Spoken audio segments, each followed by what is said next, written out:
Kwa dakika moja naomba kila mmoja apeleke macho yake hapa mbele niweze kuwatambulisha wale ambao wamesababisha tumeacha shughuli zetu, tumekutana usiku leo. Aliyesimama mkono wangu wa kulia ni kijana mtanashati aliyelelewa katika maadili ya Kikristo kutoka familia ya Mr. and Mrs. Robert Kaselelo.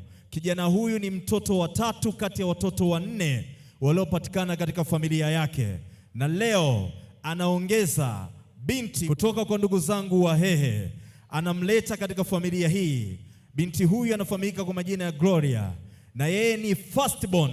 Ongezeni makofi tafadhali kwa Mr. and Mrs. Moses Robert Kaselelo. Punga mkono tafadhali usiku leo kwa wageni waliko, punga mkono.